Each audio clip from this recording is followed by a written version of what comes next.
예수님의 침례, 하늘이 열린 그 순간. 안녕하세요, 여러분. 오늘은 정말 역사적인 순간에 대해 이야기해 보려고 합니다. 2000년 전 요단강에서 일어난 일인데 그 순간을 목격한 사람들은 평생 잊을 수 없는 경험을 했을 거예요. 하늘이 갑자기 열리고 빛이 내려오고 음성이 들리는, 마치 SF 영화 같은 일이 실제로 일어났거든요. 더 놀라운 것은 이 모든 일의 중심에 있었던 사람이 그냥 평범한 동네 목수였다는 겁니다. 30년 동안 아무도 주목하지 않던 사람이 갑자기 나타나서 세상을 완전히 바꿔버린 거죠. 먼저 배경부터 설명해 드릴게요. 당시 갈릴리 전역에 엄청난 소문이 퍼져 있었어요. 광야에서 나타난 한 선지자가 회개하라, 천국이 가까이 왔다 고 외치며 사람들에게 침례를 베풀고 있다는 소식이었죠. 이 소식은 깊은 산골의 농부들부터 바닷가의 어부들까지 모든 사람들에게 퍼졌어요. 특히 단순하고 진실한 마음을 가진 사람들에게 가장 큰 반향을 일으켰죠. 나사렛의 작은 목공소에서도 이 소식이 들렸습니다. 그때까지 30년 동안 아버지 요셉과 함께 목수일을 하며 평범하게 살아온 예수님이 그 외침을 들으셨어요. 그 순간 예수님은 알아차리셨죠. 내 때가 왔다. 상상해보세요. 30년 동안 매일매일 똑같은 일상을 보내다가 어느 날 갑자기 이제 내가 해야 할 일을 할 때가 왔다고 결심하는 순간을, 예수님은 일상의 수고를 멈추고 어머니 마리아에게 작별 인사를 한 후 요단강으로 향하는 사람들의 발자취를 따라가셨습니다. 정말 흥미로운 사실이 하나 있어요. 예수님과 침례 요한은 사촌지간이었어요. 그들의 어머니인 마리아와 엘리사벳이 친척이었거든요. 더군다나 두 사람의 탄생은 모두 기적적인 상황에서 이루어졌죠.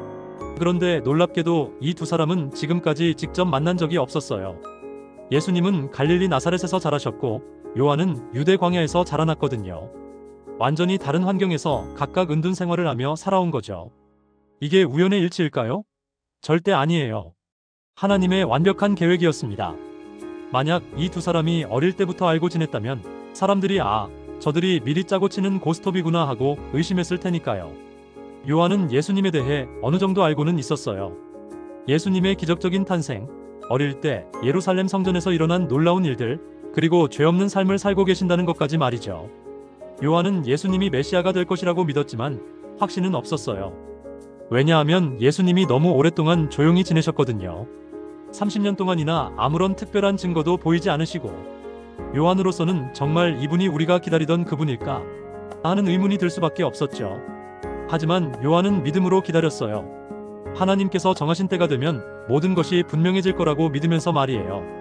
그리고 하나님께서는 요한에게 아주 특별한 계시를 주셨어요. 메시아가 자신에게 침례받으러 올 것이고 그때 신성의 표적이 나타날 것이라고 말이죠. 드디어 그 순간이 왔습니다. 예수님이 침례받으러 요단강에 오셨어요.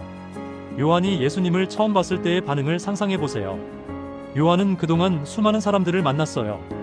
온갖 죄를 지은 사람들, 죄책감에 짓눌린 사람들, 회개하러 온 사람들. 그런데 예수님은 완전히 달랐어요. 예수님이 계신 곳의 분위기 자체가 거룩하고 엄숙했어요. 요한은 전에 느껴본 적 없는 순결성과 신령한 감화력을 예수님에게서 느꼈거든요. 이 모든 것이 하나님께서 자신에게 계시해 주신 메시아의 특징과 정확히 일치했어요. 하지만 요한은 주저했습니다. 예수님이 침례받기를 원하신다고 하자 요한은 뒤로 물러서며 이렇게 외쳤어요. 내가 당신에게 침례를 받아야 할 터인데 당신이 내게로 오시나이까? 요한의 마음을 이해할 수 있죠. 죄인인 자신이 어떻게 죄 없으신 분에게 침례를 베풀 수 있겠어요? 침례는 본래 죄를 씻는다는 의미의 의식인데 회개할 필요가 없으신 분이 왜 그런 의식을 받으려 하시는 거죠? 예수님의 대답이 정말 놀라워요. 예수님은 단호하면서도 온유한 권위로 이렇게 말씀하셨어요. 이제 허락하라. 우리가 이와 같이 하여 모든 일을 이루는 것이 합당하니라. 이게 무슨 뜻일까요? 예수님은 자신의 죄 때문에 침례받으신 게 아니에요. 예수님은 죄인과 같이 되셔서 우리가 걸어야 할 걸음을 걸으시고 우리가 해야 할 일을 행하신 거예요. 예수님의 전 생애가 바로 우리의 모본이었어요. 침례받으신 후에 고난받는 삶, 오래 참으시는 삶도 모두 우리에게 본을 보이신 거죠. 요한은 예수님의 말씀을 듣고 허락했어요. 그리고 예수님을 요단강으로 인도하여 물속에 장사 지냈습니다. 그 다음에 일어난 일이 정말 놀라워요. 예수님이 물에서 올라오시자마자 하늘이 열렸어요. 그리고 하나님의 성령이 비둘기 같은 모양으로 내려와 예수님 위에 임하셨죠. 그런데 예수님은 물에서 나오시자마자 뭘 하셨을까요? 강 언덕에 엎드려 기도하셨어요. 왜 그 순간에 기도하셨을까요?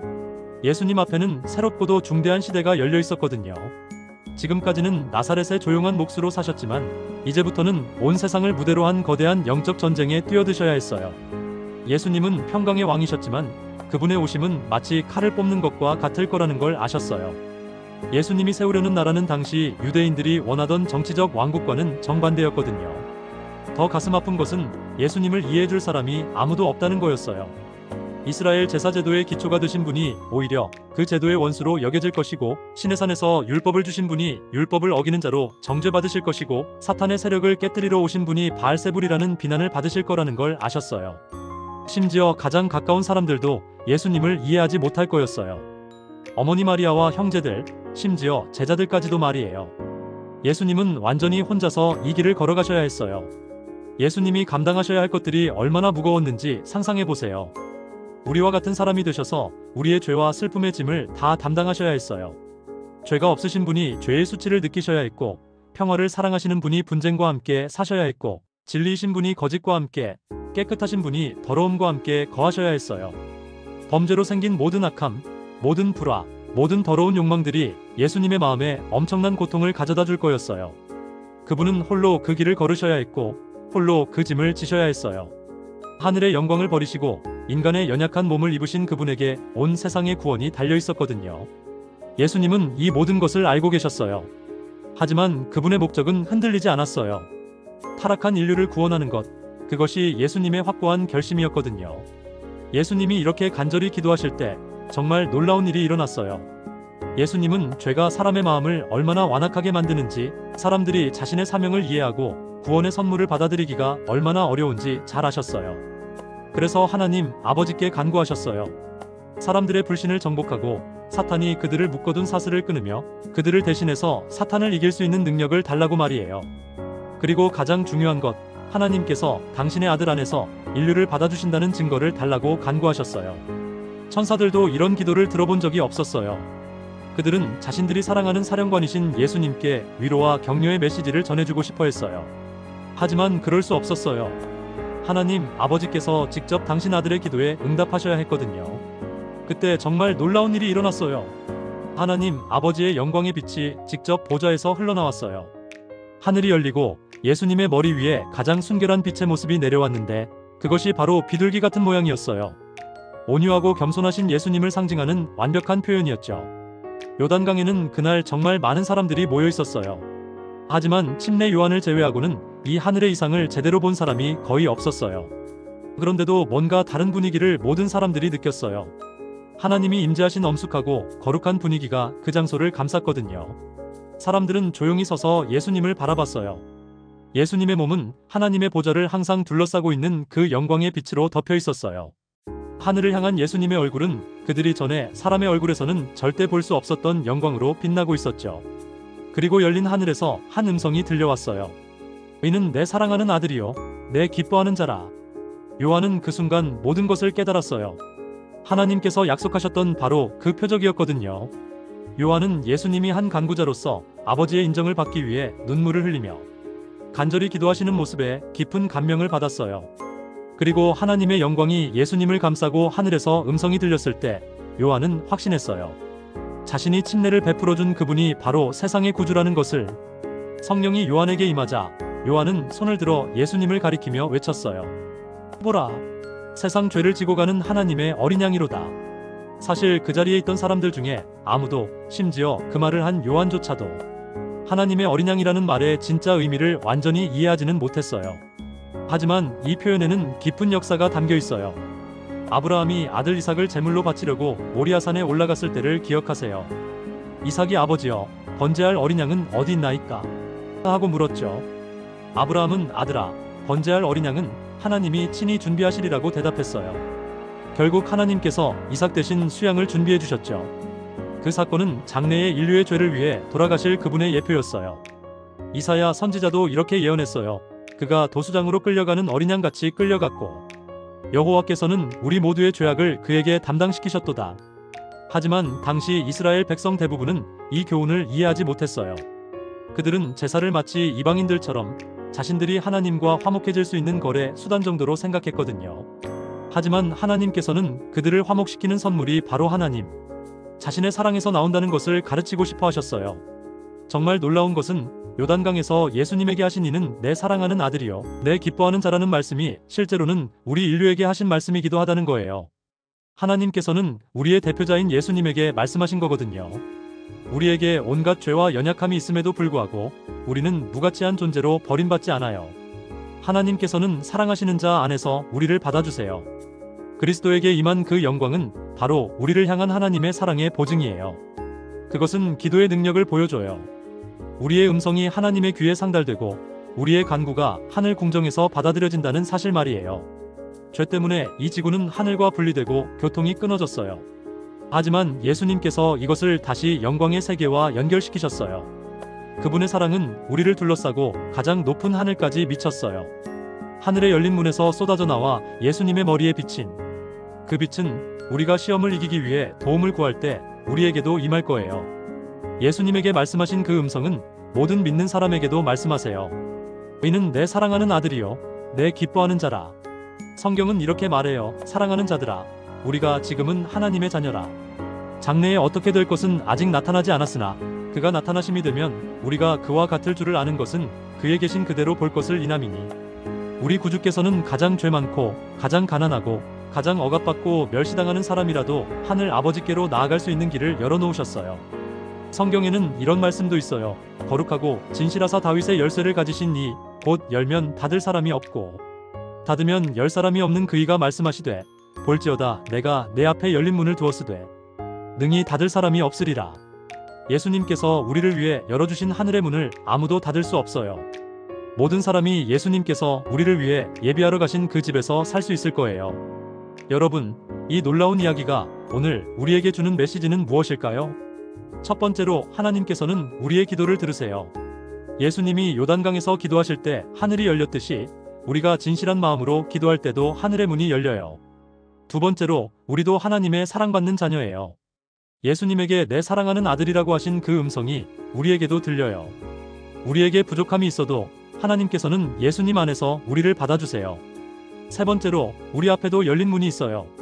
하나님께 나아갈 수 있는 길, 하늘 아버지의 집으로 가는 길이 활짝 열려 있어요. 네 번째로 우리도 예수님처럼 다른 사람들을 위해 희생할 수 있어요. 예수님이 우리의 죄를 대신 짊어지신 것처럼 우리도 서로의 짐을 나누어 질 수 있어요. 침례는 단순히 물에 잠기는 의식이 아니에요. 그것은 옛 자아가 죽고 새로운 삶이 시작되는 상징이에요. 예수님께서 침례를 받으신 것처럼 우리도 하나님의 뜻에 순종하며 새로운 삶을 시작할 수 있어요. 물에 잠겼다가 나오는 것은 죽음과 부활을 상징해요. 죄의 삶은 물속에서 죽고 하나님과 함께하는 새로운 삶이 시작되는 거죠. 예수님 위에 성령이 비둘기같이 임하신 것처럼 우리에게도 성령께서 임하세요. 성령은 우리의 삶을 변화시키시고 하나님의 뜻을 행할 수 있는 능력을 주세요. 비둘기는 평화와 순수함의 상징이에요. 성령께서 우리 마음에 임하시면 우리도 예수님처럼 온유하고 겸손한 마음을 가질 수 있어요. 예수님이 침례받으신 후 공생애를 시작하신 것처럼 우리도 하나님께서 주신 사명이 있어요. 그것은 다른 사람들에게 하나님의 사랑을 전하는 것이에요. 우리 각자에게는 하나님께서 주신 독특한 재능과 은사가 있어요. 그것을 사용해서 세상에 선한 영향력을 끼칠 수 있어요. 침례 요한이 보라, 세상 죄를 지고 가는 하나님의 어린 양이로다라고 외쳤듯이 우리도 예수님을 바라봐야 해요. 예수님은 우리의 죄를 대신 지시고 십자가에서 돌아가셨어요. 그 사랑 때문에 우리가 구원받을 수 있어요. 이 놀라운 사랑을 받은 우리도 다른 사람들을 사랑할 수 있어야겠죠.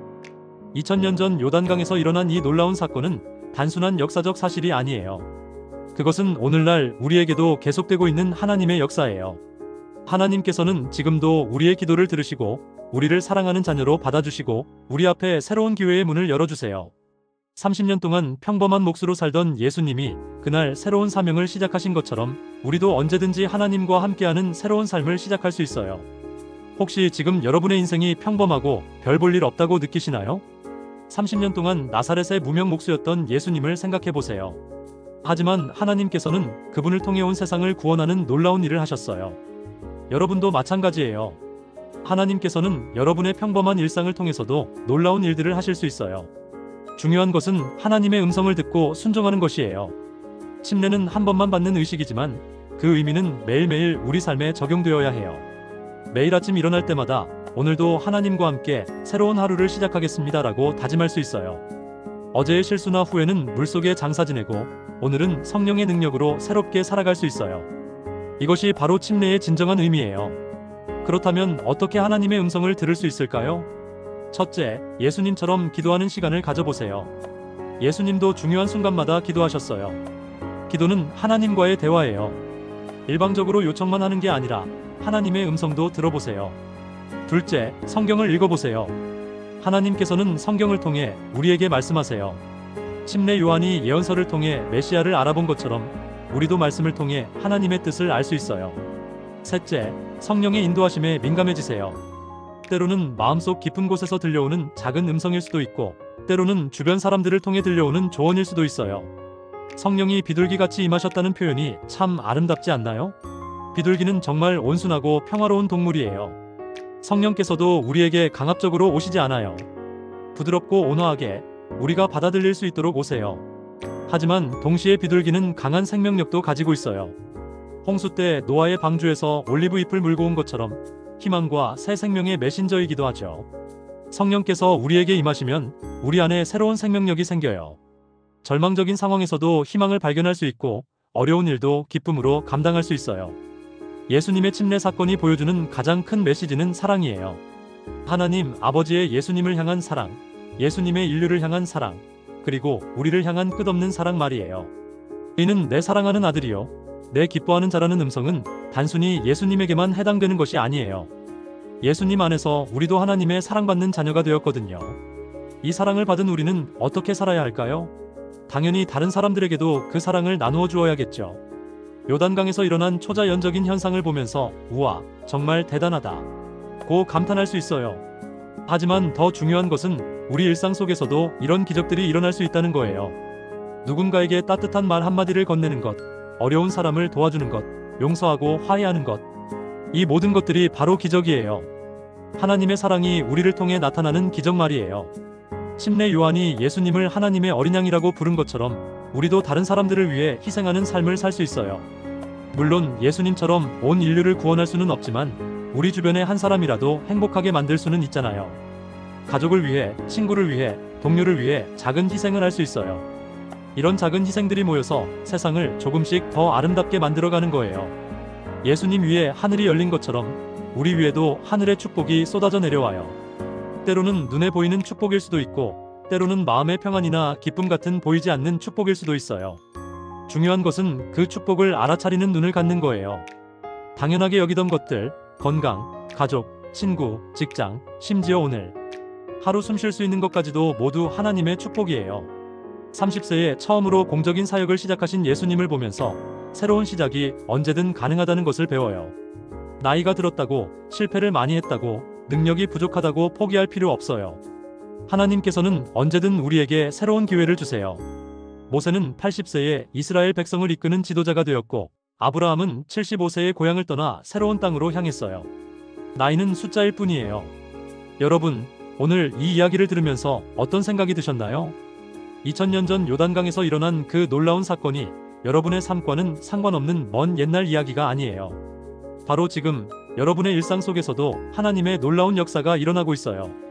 매일 아침 일어날 때마다 하늘이 열렸구나, 하나님께서 나를 사랑하신다는 음성이 들린다고 생각해보세요. 그러면 평범한 하루가 특별한 하루로 바뀔 거예요. 힘든 일이 있을 때마다 성령님이 비둘기처럼 내게 임하셔서 평안을 주신다고 믿어보세요. 그러면 어떤 어려움도 이겨낼 수 있을 거예요. 다른 사람을 만날 때마다 저 사람도 하나님의 사랑받는 자녀구나라고 생각해보세요. 그러면 모든 사람을 더 따뜻하게 대할 수 있을 거예요. 오늘부터 여러분도 요단강의 기적을 경험하세요. 하늘이 열리고 하나님의 사랑이 쏟아져 내리고 새로운 삶이 시작되는 놀라운 체험 말이에요. 하나님께서는 여러분 한 분 한 분을 사랑하시고 여러분을 통해 이 세상의 아름다운 변화를 만들어 가기를 원하세요. 여러분의 삶이 예수님의 침례처럼 하나님의 영광을 드러내는 아름다운 이야기가 되기를 진심으로 바라겠습니다. 오늘 영상이 도움이 되셨다면 좋아요와 구독 부탁드려요. 그리고 댓글로 여러분의 생각이나 경험도 나눠주시면 정말 감사하겠습니다. 다음에도 더 의미 있는 이야기로 찾아뵐게요. 감사합니다.